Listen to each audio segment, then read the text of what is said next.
Empire.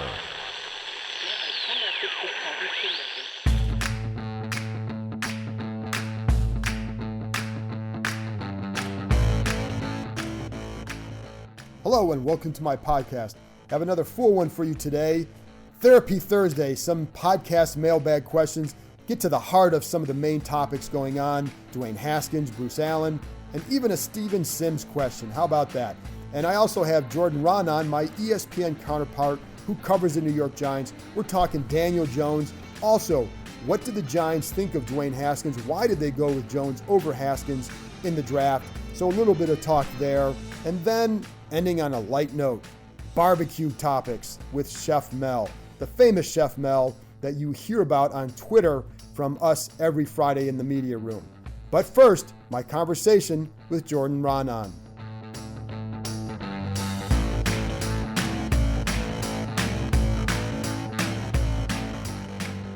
And now it's time for the stepchildren of the NFC East to chat.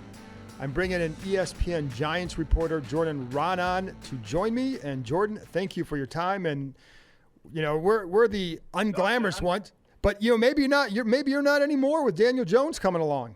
Well, over here at least, you know, we were stuck in this depressing vortex, but at least putting in the young quarterback here after, you know, so many years of being stuck in this downswing for the Giants, it feels like I feel like I'm Bill Murray in Groundhog Day when he finds out the calendar actually turns to the next day. That's what at least it feels like at the Giants. We know they're not going to be good, right?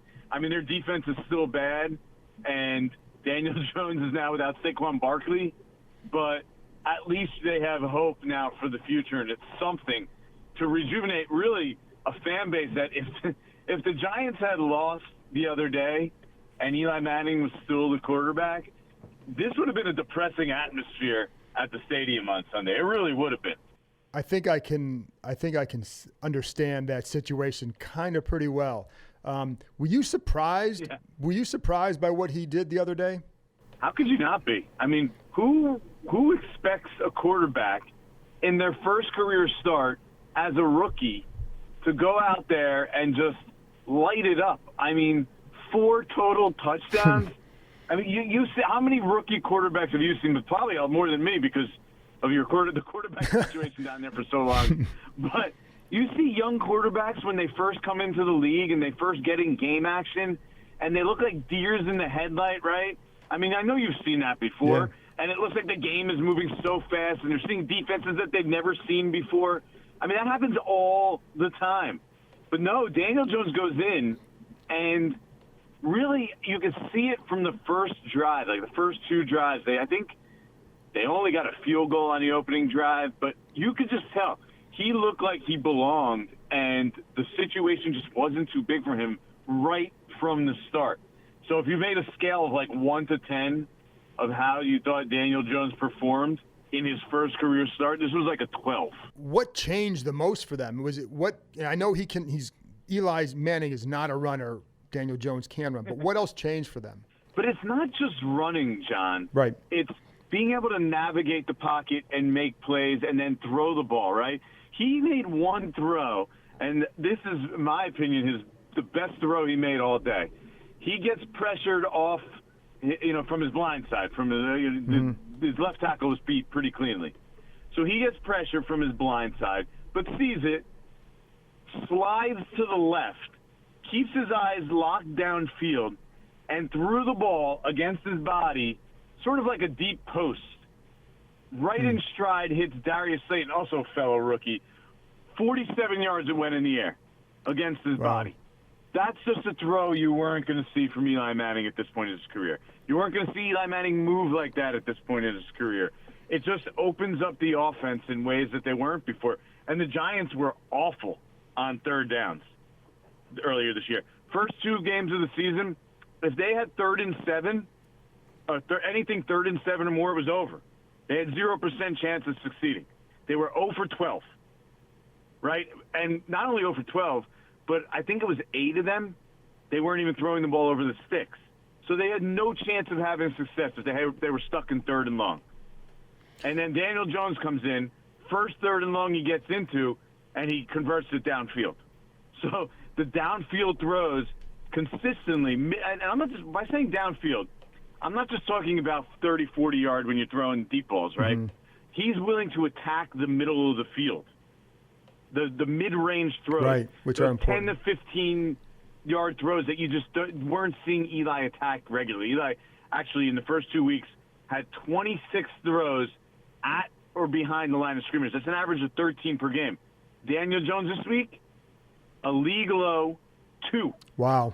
Same offense, same plays, but just a different way of approaching it and a different way of attacking. What has this done for the – I mean, I can't imagine the lift it's given that locker room. What's it been like for – what have guys been saying in there about this? I think it's sort of like certain guys feel liberated in the fact that they were, like I said before, about the Groundhog's Day, they too were stuck in the same thing. They were kind of stuck in this thing with Eli, legendary quarterback, guy they respect greatly, having to walk on, around this really sensitive topic for so long. And really, this was Odell Beckham's, biggest complaint. This was the source of his discontent for the last couple of years. He knew Eli was done. He wanted to move on from Eli. That's the reality of the situation. 100%. Fact. Telling you. And he wanted to move on. And he was ready to move on. They wanted a quarterback who can get in there, and when the play breaks down a little bit, they still had, and talking about the receivers, still had an opportunity to make plays, right? Mm-hmm. A little freelancing. And so, in a way, I feel like they feel refreshed. They feel like this was a total reset. It's like, okay, this is a new era, a new generation. We have an opportunity to do something. And what happens in the first game with this new quarterback?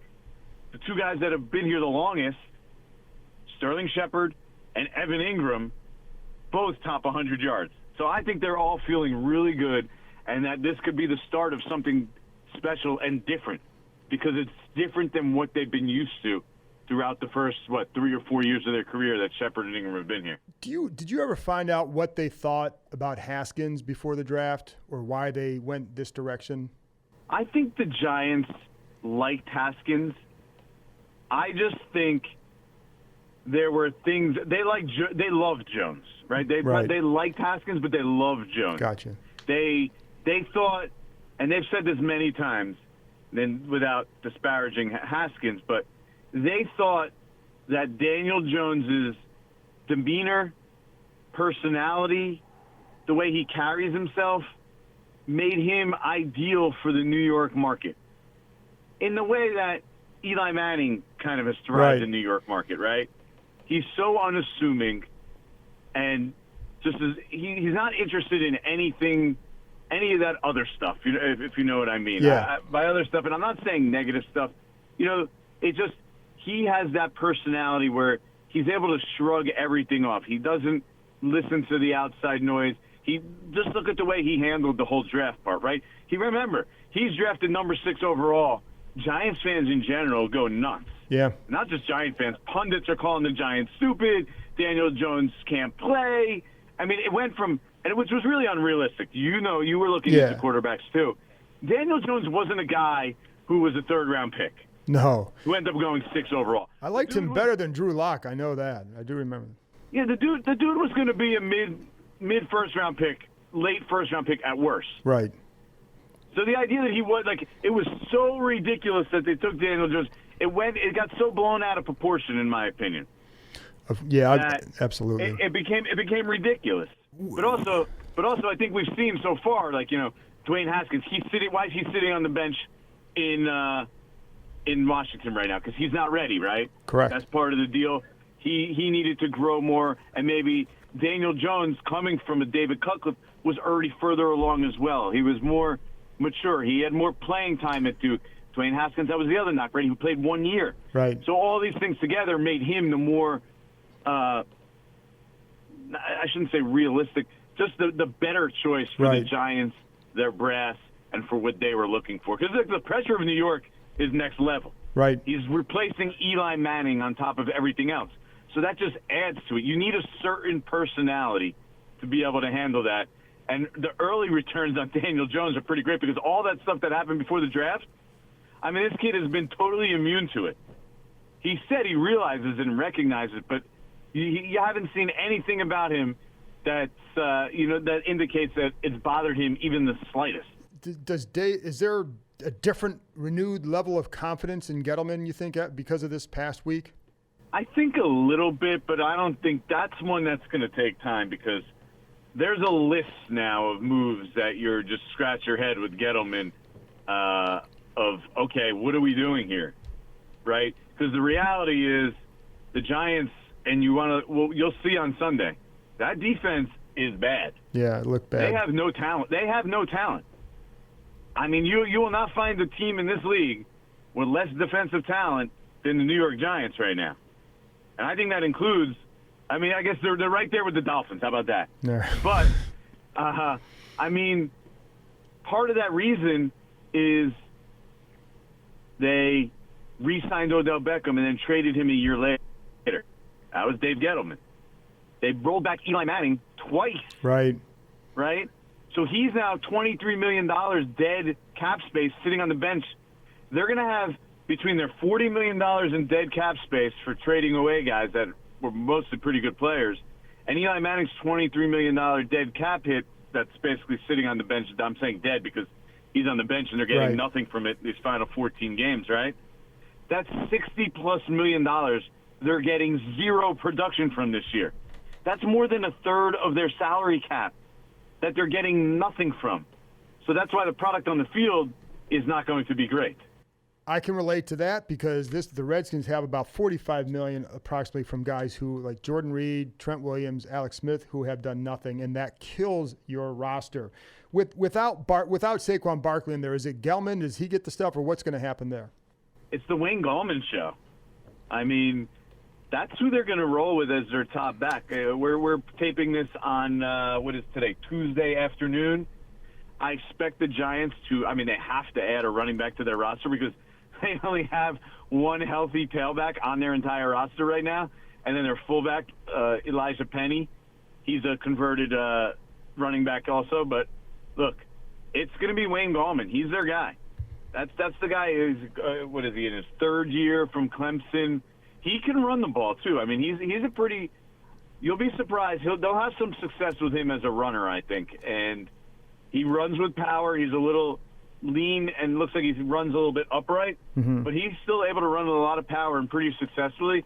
The difference is, he's not explosive as Saquon Barkley, which, to be fair, nobody in the league probably is as explosive as a running back as Saquon Barkley.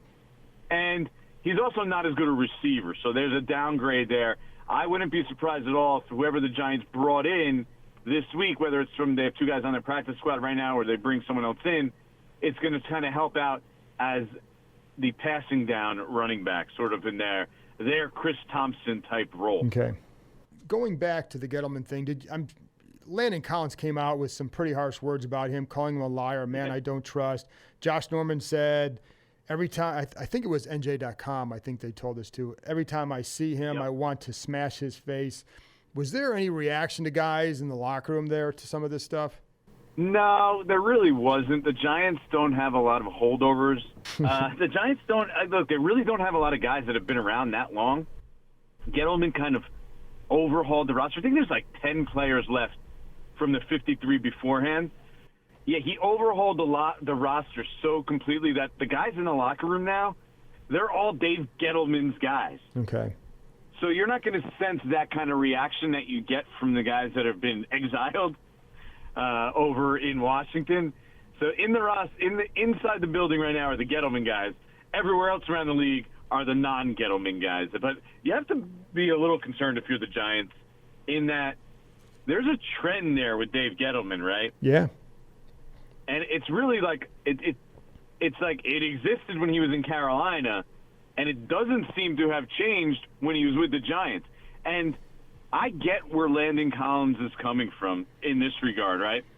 He was a team captain here, a guy they drafted. He did all the right things for this team. He deserved the right to be told straight up what the Giants' plan was. There was no reason they had to be all quiet and sneaky about their intentions with him. They should have just been straight up with him and told him in advance what they were going to do throughout. Instead, they were wishy-washy. They told him he was going to stay at the trade deadline last year, which was really their biggest mistake if they're going to let him go. They should have really peddled him at the trade market. The Redskins paid, what was a fourth-round pick for Clinton Dix? Yep.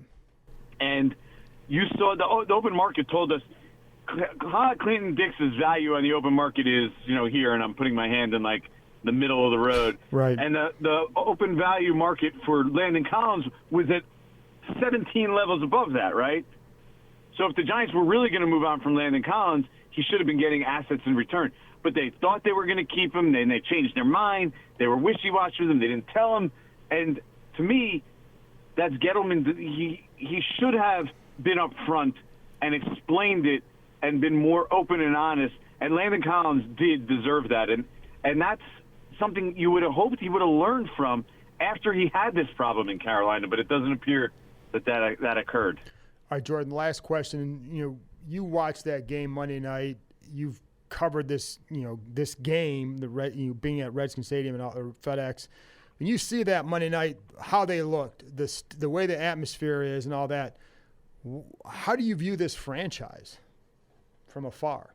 I think the outside perspective is that franchise is a mess, and it really all starts because of ownership. And I heard people today say Jay Gruden needs to go, but this, in my opinion, they should be saying Bruce Allen needs to go. I mean, the team they're putting on the field from the outside perspective is just not good. You can't. I'm hard pressed to, and I haven't really looked that hard into it, but I'm hard pressed to imagine there is a team in this league with worse offensive weapons than the Washington Redskins. Right? I mean, seriously. Yeah. Your running back right now is an aging Adrian Peterson. Their best receiver is a rookie. Their quarterback, we know, is a journeyman. Like, how can anybody expect Jay Gruden to have overwhelming success there with what's being given to him to put on the field? So I think that's sort of the outside perspective, that this team is just headed in the wrong direction. And I think it's kind of like the Giants. Until you see that next quarterback, that Dwayne Haskins, get on the field and start flashing, there's really not going to be a lot of hope out there. No, that's going to be the interesting part of this year for Redskins fans, is when Haskins does start to play, because at some point you're going to put him in, because you can't, if you're 0-5, 0-6, 0-7, or whatever the record is, there's no reason not to play him. Whether or not they say he's not ready or feel he's not ready, there's just no reason to not play him at that point. So I think we'll see. The Giants got to that point in week 2. Like, their defense was so bad, their offense was pedestrian at best. I mean, they weren't scoring points. They got to that point. They said, "Look, we know what everyone who watched them get smacked by the Cowboys and Bills knows that this is not a playoff team. We might as well start to get Daniel Jones, who at least proved in the preseason he can hold his own." That's what this season is going to be based on: him showing flashes and giving hope that that's the future. And really, that's all you're going to need from Haskins, right? Yeah. You're just going to need to see some flashes, whereas then people can go into next season and be like, okay, we saw some stuff there, enough there to make us believe that this is our future. Right. That's that what there's hope for the future with this guy as the quarterback, that this team can then build around that guy. Once you have that guy, everything else becomes easier. It becomes, and at least, like you said, the fans have hope. So that's what they need most down here, just like up there. Hey, Jordan, thanks a lot for joining me. Appreciate it.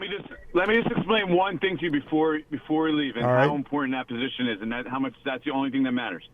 First 2 games, Saquon Barkley averages almost 8 yards a carry, 200-yard rushing games, right? Right. The Giants didn't top 17 points. Daniel Jones comes in. Saquon Barkley has 10 rushing yards on 8 carries, gets hurt.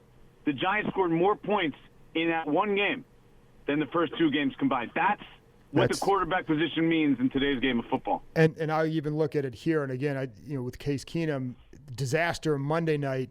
In those first two games, 48 points looked pretty good. There was a lot left on the field. I think with better quarterback play, you'd have been talking about maybe a 1-1 start at worst there. Well, maybe not worst because the defense was terrible, but you would have been talking about a different. You'd have been talking about a different.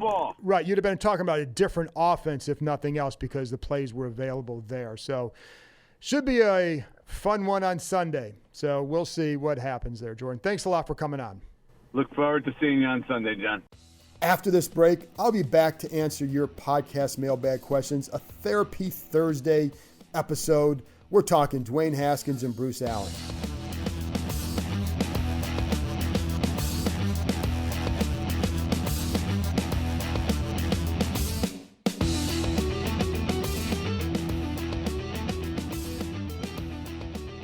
Okay, I promised you it was Therapy Thursday.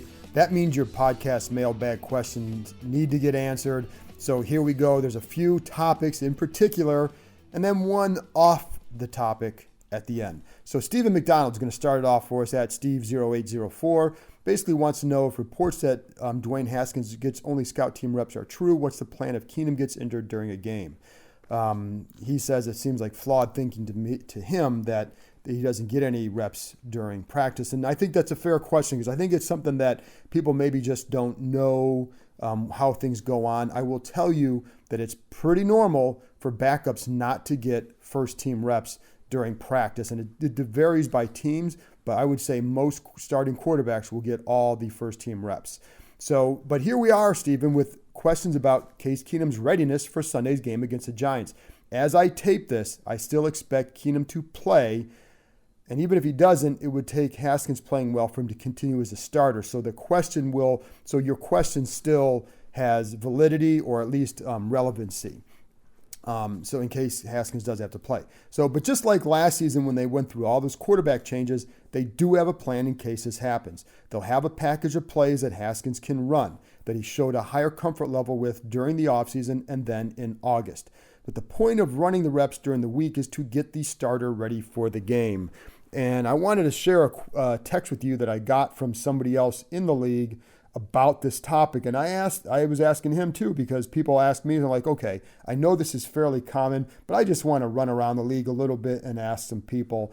And basically this kind of sums it up. And he said, it's not a new staff at the beginning of their program. They are trying to survive. And I think that's why I've always felt this is a mismatched situation, but it's why Keenum's going to get all the reps for right now. And also keep in mind that, if you're trying to get ready to win a game and you have minimal reps during a practice, because they only practice for about 1 hour and 45 minutes or so, a lot of other stuff to do. If you're going 2.5 hours, you could do more, but they don't. And no teams really go that long during the season. Anyway, so if you have minimal reps, who do you give them to? A new quarterback who you know is going to play, who's going to start for you, or a young quarterback you don't feel is ready and who won't play barring injury?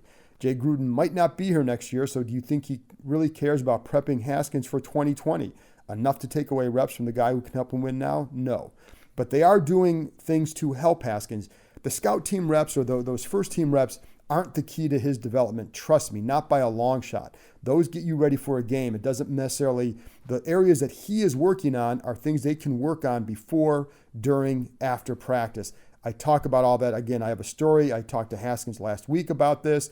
And the quarterback's coach, Tim Rattay. It's up on ESPN.com right now. Go check it out. And I know some others wanted to know about what other teams do with their scout team reps. And again, I said most teams are going to go with the starter for all the reps. But this is a unique situation because it's rookie. So I checked with 3 teams that had rookie quarterbacks in the last year. The Browns did not give Baker Mayfield any reps until he became the starter. Before you say that's the Browns, you should know that the Ravens didn't give any to Lamar Jackson either until he supplanted Joe Flacco. There are few reps available during the week. Let's go to the New York Giants. I know that Daniel Jones got maybe 10% of the Giants reps. We're talking a couple reps per practice. And one difference here, I believe the Giants knew he would play soon, especially based on his preseason play. I can't say that's why they did it, but that would make sense to me why they would do that. And also you had a guy in Eli Manning who was well-versed in the offense, so that made a difference too. I think if Case Keenum had been as well-versed in this offense, then you can sneak a couple snaps for Haskins because you know that could be something you need to do, especially if he has to go and play. But Haskins was not ready after the preseason in their minds, and so this is where we are. And I think one thing to keep in mind with this offense is just, and I asked this guy in the league too, why is Gruden's offense more complicated than other offenses? Is it harder to learn? And it's more the style of the offense is a complicated one. Every NFL offense is complicated. There's no simplistic offense, but some coaches may have a system that's better suited for a rookie playing right now than others. And I think in this West Coast system, and I know what you say, well, tailor it. You tailor it to what you do overall as an offense. And I think, what you can do well. And in this offense, you need to be well versed before you get on the field for this reason. Because, like, for example, they're going to have answers to everything that the defense presents. That's why I think you see guys open in this offense. So if you have zone on one side, a man on the other, you have answers for those coverages. But the key here is it's not like you just walk in, okay, that's man, that's zone. You have to be able to read it properly. You have to know based on your study, based on their history, and based on whatever that you can read that properly. And that means that not just pre-snap, but post-snap. That takes a lot of study and a lot to get used to. And you have to read it quickly. And especially behind this offensive line, you've got to read it quickly. And I think that's one reason why they were pretty good. The first two games moving the ball through the air is for that reason. So that's among the things that you have to get used to. Then there's footwork on the different drops and footworks in the quick game, things that Haskins did not do in college. There's a lot to build on here. It's not just, hey, he didn't get these first-team reps. There's so much more. Again, go back and read the story. Haskins has progressed in some key areas. I think he's a smart kid. I think he'll get there. His footwork on certain throws has been better from what I've been told.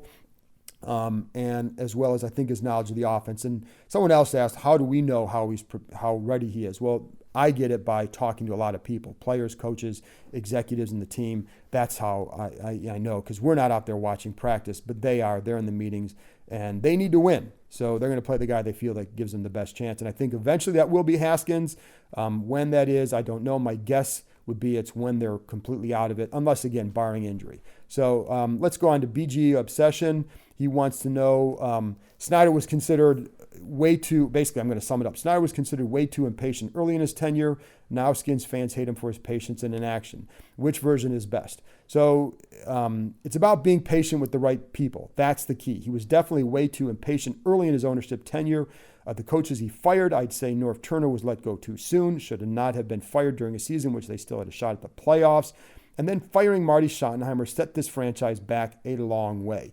It wasn't just Schottenheimer you got rid of, it was John Schneider. Just think what this franchise could have done, but that wasn't going to happen. That wasn't about impatience as much as it was, I think, ego and control and whatever. Steve Spurrier, 2 years, should have been fired had he not resigned. That would have been deserved. Zorn, 2 years, deserved. Shanahan, 4 years. That one got messed up, and you can blame whoever, but it wasn't working for whatever reason. You can put the blame wherever you want. They had 3 losing seasons out of 4. Shanahan obviously was a good coach, but this is a tough environment to coach in, tough situation, and that's why that one ended. So was that impatient? I don't know that was impatient. I think there were other issues at play there. So yes, he has been patient with this group, and he certainly allowed everyone in this regime a chance to prove what they can do. If Jay Gruden is fired, he'll be the first coach under Snyder who was let go who can say that he got every chance imaginable. But do you think it's been good for Snyder to be so patient with Bruce Allen? Again, it's patience with the people who warrant it. That's the key. All right, now let's move on. We're going to go to some ownership questions. Dan, Steve, Mike at FatherTime31 wants to know basically why Bruce Allen, what's the logic in keeping him? And I'll try to give you the thinking from what I've gathered in keeping him, because I've asked these questions. I'm sure others have too.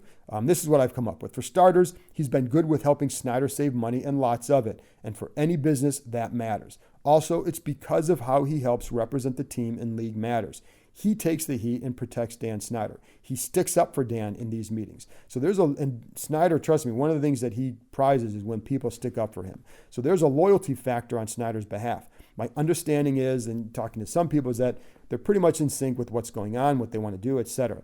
I also know he takes a lot of heat off the coaches. That's not a reason to keep him, but it is a benefit for the coaches. I also don't know what will happen if this season becomes a complete disaster. if what Snyder would do with Allen. No, we're not at that point just yet. Scary to say. If it gets there, I have to believe that all bets are off and that nobody should be safe. Whether or not they are, I don't know. I don't know that Allen, I think if it's a kind of a middling year, I think that Allen probably survives. If it's an outright disaster, I just don't know how you don't clean house. But I don't own this team. I do know that he made the change with Vinny Serrato, who was tight with his family. So I think I always keep that in mind that I don't know, does anybody have a job for life here? I don't think so. But I do know that there's a lot going on that keeps Allen tied here. So we'll see. And Allen really knows whose opinion he must satisfy. All right, let's go to Anthony Del Senor at McRae Dell. My perception of Allen's chances at staying the GM president. He also talks about the culture. They haven't created one, and he's absolutely right. They haven't. We've seen that. I don't know if Snyder would strip Allen of the GM title or if Allen would want to give that up. I did have one person in the league who suggested that they should, and then they should hire Morocco Brown, who used to be here, gets along with Bruce Allen, knows the situation here, works well with them, and is now with the Colts. And they should hire him for the GM job. That was this suggestion. They could keep Kyle Smith around. I have a lot of respect for Kyle Smith. I think he's a smart guy and a big-time grinder, and I think that matters. I think the one thing, he has a good reputation, but keep in mind that I don't think they're going to lose him just because I think it's hard to go from a situation like what the Redskins have and then get hired for a prominent role elsewhere. Owners have to sell that guy to the fans, and it'd be hard to sell anybody to their fan base who comes from the Redskins front office right now. So the next question I would have with this, though, is that would Allen still have his hands all over the football side? What proof exists that he wouldn't? Would Snyder hire a GM and let him hire a new coach? That's how it should work. But but I don't know what's going to happen there. But that's, I know there was some talk of that last year. I don't know that it was very real. But you're right. The culture starts at the top, period. All this talk about firing some of the lower coaches, Greg Minuski, whatever, ignores really the real issues as far as what's going on in this organization. Nobody has really come out of here as a coach better than when they came in necessarily. So, even Joe Gibbs had 2 losing seasons here. Anyway, Atmansorf 11 wants to know about a rebuild. Trade Trent, Reed, Josh Norman, Kerrigan for draft picks. Sink the season for the number 1 overall pick. Why not? Well, I think the best time to do this was last offseason. Before I go further, no, it's not wise to throw everything away and try for the number 1 pick. Do you know how long that would take to get back up? Do you trust that this organization, which could not build on a 9-win season, could do what it takes to start over after, say, a 1-win season? Now, again, that would depend if you clean house, too. I think that's something to me. Listen, they might get to that point anyways, so who knows? This notion that it would somehow would work is just inaccurate. I think it's a hard thing. I know it's become the in vogue thing because in some other sports teams did it. The Browns got Baker Mayfield. The Browns haven't done anything yet. So we don't know what's going to happen with that. The Dolphins, they're doing it, but how do we know that that's going to work? So I don't think there's any proof of that. But anyway, as far as the rebuild stuff, this comes with some hindsight, but I would not have been against this last offseason had they done all these moves, had they made a coaching change. I think that would have started there because I think you'd be looking at this team in a different light right now. I doubt anyone would have given much for Norm because of the contract. Reed comes with health risks. Maybe you could have gotten something for him. But you could have shed salaries if nothing else. And if you were going to do that, you should have fired Gruden after 2018, ripped that Band-Aid off, and start over with a new coach. Could they make some of these moves now if all is lost by the trade deadline? Sure. They could really work hard to trade Trent Williams. I would do that. I would work hard to do that. Kerrigan, I don't know that I'd see that happening. They prize him. I think they'd be loyal to him unless he went to them and asked to be traded. But, who the heck knows? But the thinking is proper. I think we're going to get to that point after the season. And then finally, a different topic, John Taman at Bang Radio Hour. It's a Steven Sims question. I'd like to know, he says he likes what they've done with Sims. Will they design more plays to use a very dynamic set of skills? I like what he adds, and yeah, I can see it expanding, but keep in mind he plays the same spot as Trey Quinn. So when you're playing in the slot, you have to know a lot, and I mean a lot. And that's where he had a tough adjustment during training camp. That's my understanding. And I think that even Jay Gruden talked about him learning the offense. That's a big key here. And not just learning the offense, it's learning to be in sync with the quarterback and reading it the same way as the quarterback as far as the coverage is.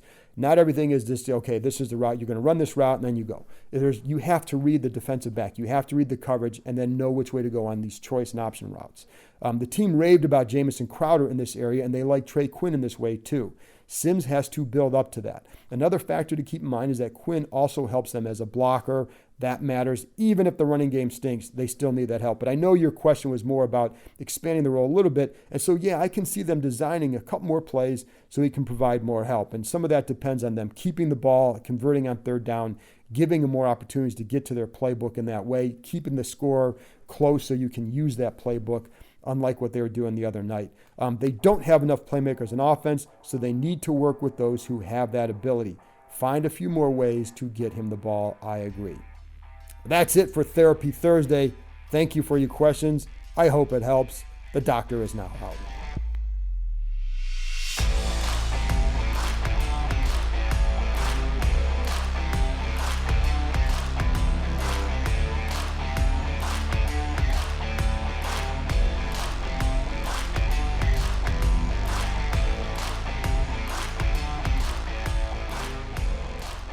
Okay, now I'm going to wrap up this episode, trying to do something a little bit new, not making everything about football and life and death with the Redskins.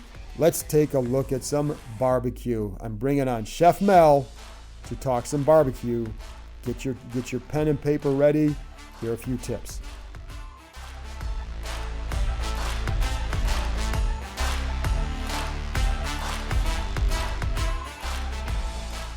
So now I'm here with Chef Mel, and you guys should know if you follow any of the beat reporters on Twitter. Every Friday, it's Chef Mel Friday. He's always bringing great food for us.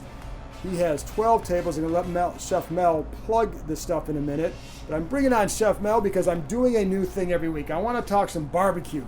And whether it's for something you can do at home, whether you can do it at a tailgate. So that's why I'm talking to Mel today. So Mel, first of all, thanks for joining me. Why don't you plug what you got going here with 12 tables? I'm with Chef Mel with 12 Tables, Elegant Dining. You can find me on Twitter at Chef Mel 12 Tables. Also on Instagram, I am Chef Mel, and 12 Tables, Elegant Dining for Instagram. So right here today, we're talking about barbecue. We're talking about barbecue. So that's what I want to get. You're going to give someone I want some barbecue tips, not necessarily recipes right away, but we'll get to some food talk in a minute. Number one barbecue tip for you.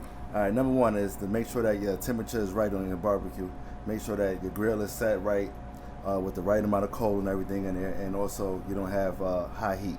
You don't want it to be really fired up and you burn your food. So you want to have it at the right temperature. You actually want the smoke to come out, the flavor. What's to you is and I know it depends on the meat. Yeah. Ideal temperature for in general, what would you say? Oh man, it depends on the meat too. I know it depends what you're doing. I know it's a hard one. So if you're doing chicken and you want the ribs, I'm trying to go 250, 275. You want to stay around that zone. You want to, like I said, you can always turn it up a notch. Right. You can always turn your temperature up, but you don't want to keep on turning it down. You want to just keep it at a certain temperature at all times. But the most important thing is that's the most important thing. The number one tip I would give anyone when they're grilling is to make sure that your temperature is right, and also make sure you season your food up properly and everything the way you need to, and keep it in the refrigerator until you get ready to cook. Right, and I think now I know you got a ton of recipes and all that. What are some of the if you're doing ribs, for example, what's the one thing that you got to make sure is on the ribs as far as seasoning? The one thing is that smoked paprika. You got to have that smoked pepper.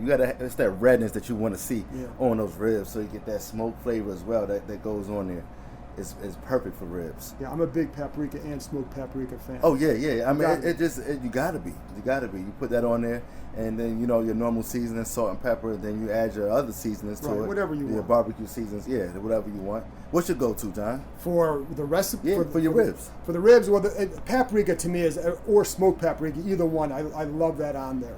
And then just like what I'm learning, and the more I do it, is the flavor profiles, building profiles. So you're either, you put your base rub on, but I'm putting mustard on first. And I can, sometimes it's Grey Poupon, something, whatever, get the stick, gets a little bit of flavor, and then but I also want a little bit of heat in there too. So I want a little bit of some red hot pepper, a little bit of that on there too, just to give it a little bit of a kick. I say what, John? You really do know what you're doing in the kitchen. I tell you that on the grill. I think you got it. Well, there you go. That's the best thing I've heard all day. But the other thing to me is, and then it's like with the ribs. So I want to talk about the ribs for a minute. If you're doing ribs, there are a bunch of methods to do. What is your favorite method to cook ribs? first I marinate my ribs. Second, I put them on the smoker, or you put them on your grill, and you want to actually just slow cook them because you want them nice and tender. You want them nice like when they fall off the bone, right? But not off the bone, but just enough to get. And you don't. Honestly, I don't even like putting barbecue sauce on my meats. I'm with you. I don't think that you need barbecue sauce to make it. I like to taste my meat. So the seasoning is all what I really need. I am with you on that. Like I used to put some on there, but I remember one time going to a restaurant and they smothered it with sauce. I'm like, the reason they did it because there was no flavor otherwise. No flavor. If I'm doing it right, because here's the way I put the for my ribs, I'll do the 3-2-1 method. So 3 hours, smoke the hell out of them. 2 hours wrap. But when I'm wrapping them, I'm putting a little bit of liquid in there, whether beer, apple cider, something like that, and then the bed of brown sugar, butter, and barbecue sauce. And then on top of the ribs, do that with a little bit of honey on there too. That's where I'm getting some extra flavor. That's that flavor profile. There's definitely the flavor profile. Yeah. That's what you need right there. Yeah. So and then all right, last one. Then what is it? What's another tip? So we got the fire going. You get your meat with the wood. What's your favorite? I know it depends on the meat too. Now you could do the apple wood. You could do pecan. You could do a different amount of flavors of wood. You could mix them up a little bit. You want to just have the flavor that you want. It's actually, when you're cooking, it depends on who you're cooking for or what you're doing. You actually want to go to your liking of preferences of different woods and what you want to use. But me, like I said, just get everything out the kitchen you got and put it all on a grill and make it all work. For with I like the fruit flavored woods. Is there one that you'd say don't use this wood, stay away from this one? Not necessarily. I mean, like I said, it's your preference on what you really want to use on your barbecue. It's your barbecue, and it is. So, and then, how much wood would you put on? Like, I get those big wood chunks, and they don't sell a lot of apple logs here. Anymore. You can get the big ones, like the small ones. It's like enough just to build your fire up the proper way. Like I said, it's how often are you adding Are you adding it all the time? You gotta add now. So you add it like how often? It's a process. If you smoking, is a process of hours. You get your first hour or two, you're getting that smoke ready, right. You're seeing it coming out. Then you get the second process of you just adding on more fire and everything to it, just to keep that temperature right and to keep everything going. So you're adding about 3 or 4 times. How much are you putting on there? Like when you're first putting the coals on there, and how much of the wood chunks would you put on there? How many of them? Just a few pieces. Just want a few pieces just to get the flavor in there, just the flavor profile to come into play. Other than that, just let it ride. Let the smoke do its thing. Awesome. Thanks, Mel. Yep. Fun conversation. I love this stuff. Hey, I love it too, man. Cool. That's it for this week. Thank you to Jordan Ranaan for joining me, Chef Mel as well. And thank you for your questions as well as for listening. Talk to you next time.